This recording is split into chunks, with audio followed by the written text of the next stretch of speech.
మత ప్రదేశాల్లో రాజకీయాలు చేయటం చట్ట విరుద్ధమని మస్జిద్ ఇబ్రహీం గుల్షానీ ఎగ్జిక్యూటివ్ చైర్మన్ మహమ్మద్ ఇస్తాక్ గుల్షానీ అన్నారు. తప్పుడు పత్రాలు సృష్టించి మస్జిద్ చైర్మన్ గా చలామణి అవుతూ తనపై అసత్య ఆరోపణలు చేస్తున్నారని ఆరోపించారు. బోరబండలో పత్రికా విలేకరుల సమావేశంలో ఆయన మాట్లాడుతూ బోరబండ డివిజన్లోని సైట్ 3లో ఉన్న మస్జిద్ ఇబ్రహీం గుల్షానీలో కొందరు బీఆర్ఎస్ పార్టీ నాయకులు జూబ్లీహిల్స్ ఎమ్మెల్యే మాగంటి గోపీనాథ్ మద్దతుతో మీడియా సమావేశాలు నిర్వహించి తనపై అసత్య ఆరోపణలు చేశారన్నారు. ఈ విషయంపై బోరబండ పోలీస్ స్టేషన్లో ఫిర్యాదు చేసినట్టు తెలిపారు. తన తాత ఇబ్రహీం గుల్షానీ పేరిట మస్జిద్ స్థాపించగా ఆయన ఫౌండర్ చైర్మన్ గా ఉన్నారని, తాను ఎగ్జిక్యూటివ్ చైర్మన్ గా కొనసాగుతున్నానని చెప్పారు. కొందరు బీఆర్ఎస్ నాయకులు మస్జిద్ కమిటీ సభ్యులు అక్రమంగా రిజిస్ట్రేషన్ చేయించేందుకు ఎమ్మెల్యే మాగంటి ప్రోత్సాహంతో సబ్ రిజిస్ట్రేషన్ ఆఫీస్ కు వెళ్లారని, ఈ విషయం తెలియగానే బోరబండ పోలీస్ స్టేషన్లో సబ్ రిజిస్ట్రేషన్ కార్యాలయంలో ఫిర్యాదు చేసినట్టు వెల్లడించారు. ఎమ్మెల్యే మాగంటి గోపీనాథ్ కుట్రపూరితంగా వ్యవహరిస్తూ విద్వేషాలు రేపుతున్నారని, మసీదులను ప్రార్థనా మందిరాలను సైతం అపవిత్రం చేసే విధంగా గోపీనాథ్ వ్యవహరిస్తున్నారంటూ మండిపడ్డారు. నా పేరు మొహమ్మద్ ఇస్తియాక్ గుల్షానీ, సన్ ఆఫ్ మొహమ్మద్ ఇసాక్ గుల్షానీ. మొహమ్మద్ ఇసాక్ గుల్షానీ అంటే founder president of Borabanda NRR Puram మరియు founder president chairman of Masjid Ibrahim Gulshani. ఈరోజు మీ అందరు తెలుసు కొన్ని సంఘటనలు జరుగుతున్నాయి. ఎలా అయితే ఒక మస్జిద్లో ఏదైతే జరగొద్దో ప్రెస్ కాన్ఫరెన్స్ పెట్టి దాన్ని ఒక పొలిటికల్ ఎజెండా చేసి దాన్ని ఒక ఇష్యూ చేయడం అనేది చాలా బాధాకరమైన విషయము.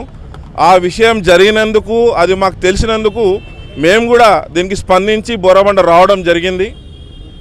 వాస్తవంగా మస్జిద్ ఇబ్రాహీం గుల్షానీ అనేది మా తాతగారి పేరు మీద మా నాన్నగారు ఎంతో కష్టపడి ఆయన సంపాదించిన పైసలతో మరియు కొంతమంది మిత్రుల సహాయంతో, అదేవిధంగా అక్కడున్న మల్గీలు ఎవరైతే ఉన్నారో ఆ మల్గీల్లో ఉన్న వాళ్ళ అడ్వాన్స్ తీసుకొని కట్టిన మస్జిద్ అది.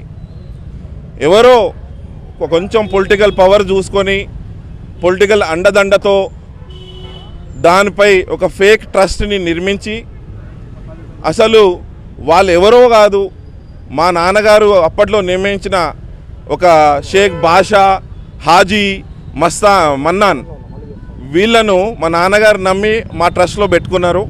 కాకపోతే వీళ్ళు కొన్ని తప్పుడు పనులు చేశారు. బాషా గారు ఏ రోజు అకౌంట్ ఇవ్వలేదు, హాజీ గారు ఏ రోజు అకౌంట్ ఇవ్వలేదు.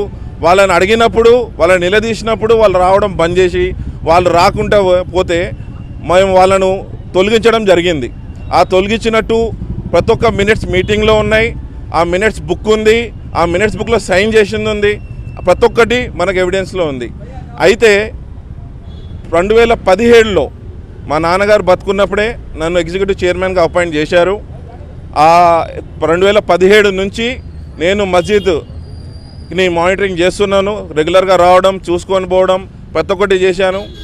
నా పేరు తొలగించి ఎవరినో తీసుకొచ్చి చైర్మన్ చేయడం అనేది చాలా బాధాకరమైన విషయం. కాబట్టి ఇది అప్పట్లో ఈ అన్నిటికీ కారణమైన టీఆర్ఎస్ ఎమ్మెల్యే, ఎందుకంటే టీఆర్ఎస్ గవర్నమెంట్ పవర్లో ఉంది, వాళ్ళు పవర్లో ఉన్నప్పుడు ఏమన్నా చేయొచ్చు అని చెప్పేసి ఈ చర్యకు పాల్పడ్డారు. ఆ మస్జిద్ మా నాన్నగారు కట్టించిన మస్జిద్, మా తాతగారి పేరు మీద కట్టించిన మస్జిద్, దానిపై ఎవరికి ఎటువంటి హక్కు లేదు.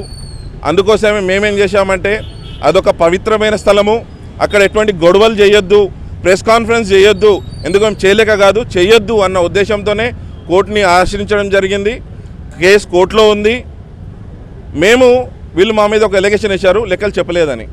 మేము ఎప్పుడైతే లెక్కలు చెప్పడానికి వస్తే మీరు ఒక 100 మందిని మస్జిద్లో పెట్టుకొని వాళ్ళకు బిర్యానీలు తినిపించుకుంటా వాళ్ళని రెడీ చేసి మమ్మల్ని చంపడానికి ప్రయత్నించినప్పుడు మరి అది ఎక్కడ మానవత్వం, మరి అది ఎక్కడ మస్జిద్ ఇష్యూ మాకు అర్థం కాలే. సరే మేము వచ్చాము లెక్కలు చెప్పడానికి, సామరస్యంగా లెక్కలు చెప్దామని వచ్చాము. మీరు సామరస్యంగా రావాల్సింది. మీరు 100-150 మంది దొంగలాగా వేసుకొని రావాల్సిన అవసరం ఏముంది? యాక్చువల్గా మీదంతా దొంగల ముఠ, మీరు దోసుకోవడానికి తప్ప దేని కాదు. మీరు దోసుకోవడానికే ఒక ఫేక్ మస్జిద్ని క్రియేట్ చేసుకొని తీసుకొచ్చారు. డీడ్ ఎవరి దగ్గర ఉంది? మా దగ్గర ఉంది. ఓకే, దాని తర్వాత మళ్ళీ ఒరిజినల్గా మా పేరు మీద రిజిస్ట్రేషన్ అయింది. సరే, ఇప్పుడున్న చైర్మన్ అనుకుంటున్న వ్యక్తి అసలు ఆయన ఎవరు? ఆయనకు మా తాతగారికి ఏంటి సంబంధం? లేకపోతే ఆయనకు మా నాన్నకి ఏమైనా సంబంధం ఉందా?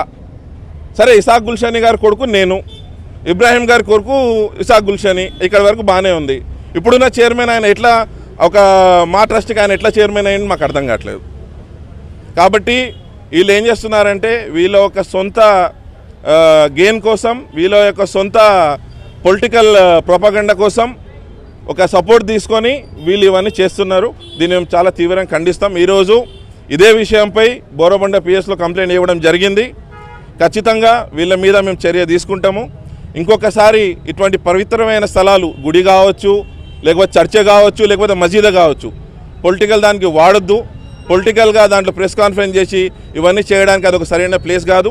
కోర్టులో కేసు ఉంది, రండి కోర్టుకు వచ్చి తెలుసుకుందాం.